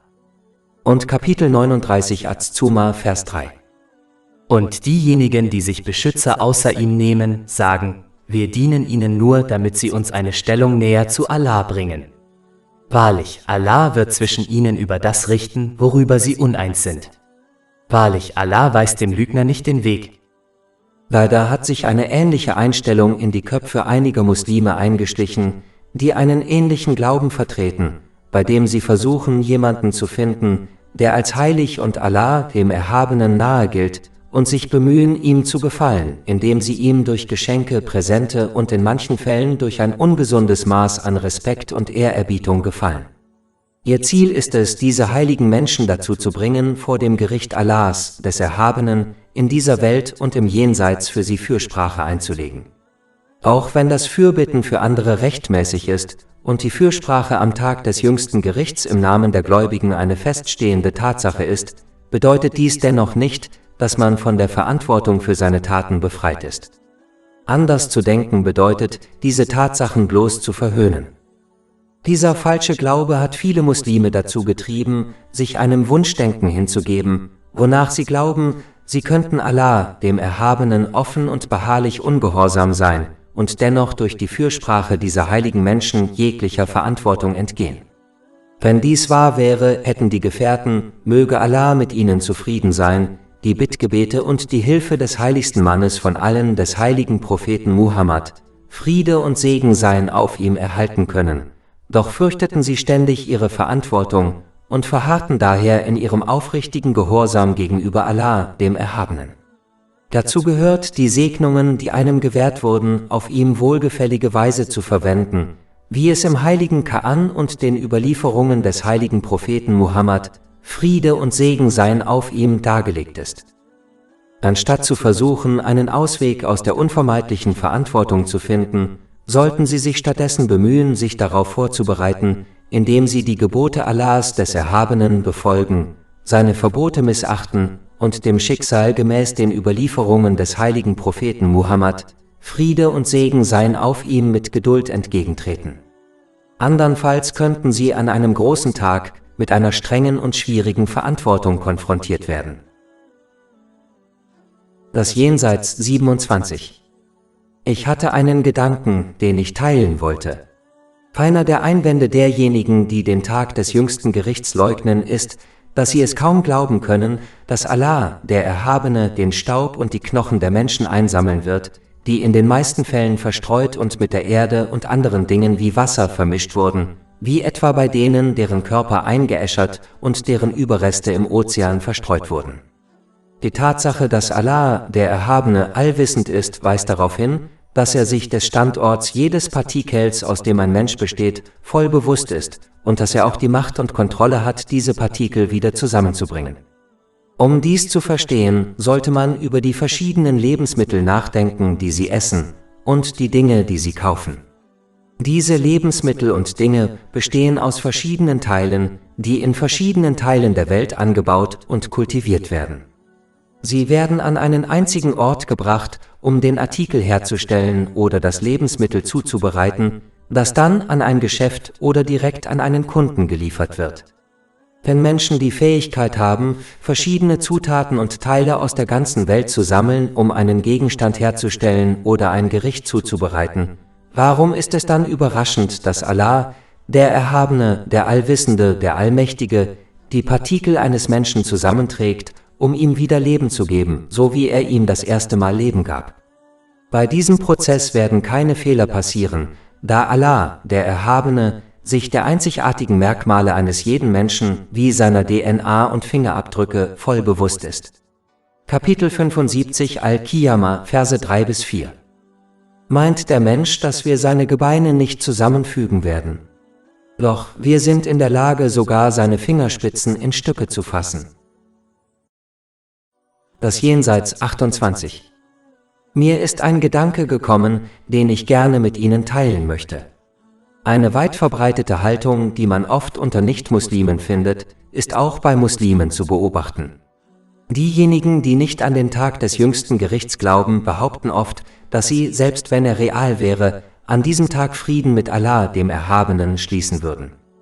Leider hat diese Haltung auch viele Muslime beeinflusst, die sich von der praktischen Vorbereitung auf den Tag des jüngsten Gerichts abwenden, bei der es darum geht, die Segnungen, die einem gewährt wurden, auf eine Weise zu nutzen, die Allah, dem Erhabenen, gefällt, wie es im heiligen Koran und den Überlieferungen des heiligen Propheten Muhammad, Friede und Segen seien auf ihm, dargelegt ist, und einfach behaupten, dass sie am Tag des jüngsten Gerichts Frieden mit Allah, dem Erhabenen, schließen werden. Das Problem mit dem Glauben, dass diese Haltung am Tag des jüngsten Gerichts zum Erfolg führen wird, besteht darin, dass man einen unglaublich respektlosen und unhöflichen Glauben an Allah, den Erhabenen, annimmt. Sie beginnen zu glauben, dass Allah, der Erhabene, denjenigen, der ihn ignoriert und seinen Wünschen folgt, genauso behandelt wie denjenigen, der Gutes tut, denjenigen, der die ihm gewährten Segnungen auf eine Weise verwendet, die Allah, dem Erhabenen, gefällt. Wenn sich ein weltlicher Richter so verhalten würde, würde er stark kritisiert und sogar von seinem Posten entlassen werden, da dies der Gerechtigkeit völlig widerspricht. Da Allah, der Erhabene, der Allgerechte ist, wie kann ein Muslim dann an ihn glauben und ihm eine so negative Haltung zuschreiben? Dass Allah, der Erhabene, der Schöpfung seine unendliche Barmherzigkeit erweist, ist eine Sache, aber diejenigen, die in ihrem Ungehorsam verharren und anderen Schaden zufügen, den Konsequenzen ihrer Taten entgehen zu lassen, ist einfach ungerecht, etwas, was Allah, der Erhabene, nicht tun würde. Wenn Allah, der Erhabene, jedem vergeben würde, unabhängig von den begangenen Taten, dann wäre das Leben in dieser Welt sinnlos, da der Zweck dieser Welt darin besteht, zwischen denen zu unterscheiden, die Gutes getan haben und denen, die es nicht getan haben. Sinnlose Dinge zu erschaffen, stellt die unendliche Würde, Majestät und Weisheit Allahs, des Erhabenen, direkt in Frage. Wie kann jemand, der an ihn glaubt, ihm so etwas Dummes zuschreiben? Abschließend sei gesagt, dass sich ein Muslim niemals von dem falschen Glauben täuschen lassen darf, er werde am Tag des jüngsten Gerichts Frieden mit Allah, dem Erhabenen, schließen. Der Ort der Taten ist diese Welt, während der Tag des jüngsten Gerichts nur der Ort der Konsequenzen ist. Daher muss man sich auf diese Konsequenzen vorbereiten, indem man die Segnungen, die einem gewährt wurden, auf eine Weise nutzt, die Allah, dem Erhabenen, gefällt, wie es im heiligen Koran und den Überlieferungen des heiligen Propheten Muhammad, Friede und Segen seien auf ihm, dargelegt ist. Kapitel 30 Ar-Rum, Vers 57.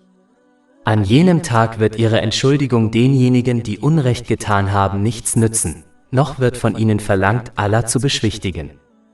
Und Kapitel 45 Al-Jathiyah, Vers 21. Oder meinen jene, die Böses tun, wir werden sie denen gleichmachen, die glauben und rechtschaffene Werke tun, im Leben und im Tod. Schlimm ist das, worüber sie urteilen. Das Jenseits 29. Mir ist ein Gedanke gekommen, den ich mit Ihnen teilen möchte. Es gibt viele Faktoren, die einen Muslim daran hindern, sich praktisch auf den Tag des jüngsten Gerichts vorzubereiten. Dazu gehört, die Segnungen, die einem gewährt wurden, auf eine Weise zu nutzen, die Allah, dem Erhabenen, gefällt, wie es im heiligen Koran und den Überlieferungen des heiligen Propheten Muhammad, Friede und Segen seien auf ihm, dargelegt ist. Aber nur einer der subtileren Faktoren wird hier besprochen. In den allermeisten Fällen auf dieser Welt erhält eine Person, die bei einer bestimmten Aufgabe oder Aktivität versagt, eine zweite Chance. In manchen Fällen ist die zweite Chance direkt, wie etwa bei der Wiederholung einer nicht bestandenen Fahrprüfung, und in anderen Fällen ist die zweite Chance indirekt, wie etwa bei einer geschiedenen Person, die jemand anderen heiratet. Das Konzept der zweiten Chance gilt auch in religiösen Angelegenheiten. So erlebt beispielsweise jeder die Schwester des Todes, den Schlaf, und die meisten dieser Menschen erhalten eine weitere Chance, Allah, dem Erhabenen, aufrichtig zu gehorchen, wenn ihnen beim Aufwachen das Leben zurückgegeben wird. Kapitel 39 Az-Zumar, Vers 42. Allah nimmt die Seelen zur Zeit ihres Todes, und jene, die nicht sterben, nimmt er während ihres Schlafes. Dann behält er jene, für die er den Tod bestimmt hat, und lässt die anderen für eine bestimmte Frist frei. Darin liegen wahrlich Zeichen für ein nachdenkliches Volk. Dieses Konzept der zweiten Chance prägt sich oft so sehr in das Gedächtnis eines Muslims ein, dass er sich unbewusst so verhält, als würde er am Tag des jüngsten Gerichts eine zweite Chance bekommen, wenn er sich nicht ausreichend darauf vorbereitet. Dies ist eine subtile Täuschung und ein Trick des Teufels, den ein Muslim unbedingt vermeiden muss. Es ist so subtil, dass man sich praktisch so verhalten kann, ohne es zu merken, Einfach weil man davon ausgeht, dass man, so wie man in dieser Welt immer eine zweite Chance hatte, diese auch am Tag des jüngsten Gerichts irgendwie bekommen wird. Der beste Weg, diese subtile Täuschung zu bekämpfen, besteht darin, seinen Glauben zu stärken. Dies kann nur erreicht werden, indem man die Lehren des heiligen Koran und die Traditionen des heiligen Propheten Muhammad, Friede und Segen seien auf ihm, lernt und danach handelt, sodass man standhaft bleibt und sich zu jeder Zeit praktisch auf den Tag des jüngsten Gerichts vorbereitet, was bedeutet, die Segnungen, die einem gewährt wurden, auf eine Weise zu nutzen, die Allah, dem Erhabenen, gefällt. Kapitel 31 Luqman, Vers 33. Wahrlich, das Versprechen Allahs ist Wahrheit. Also lass dich nicht vom weltlichen Leben täuschen und lass dich nicht vom Betrüger, DH. Satan über Allah täuschen. Alles Lob gebührt Allah, dem Herrn der Welten, und Friede und Segen seien auf seinem letzten Gesandten Muhammad, seiner edlen Familie und seinen Gefährten. Oltre 400 e-book, audiolibri, infografische podcast e-blog gratuiti disponibili sul nostro sito web www.shakepot.com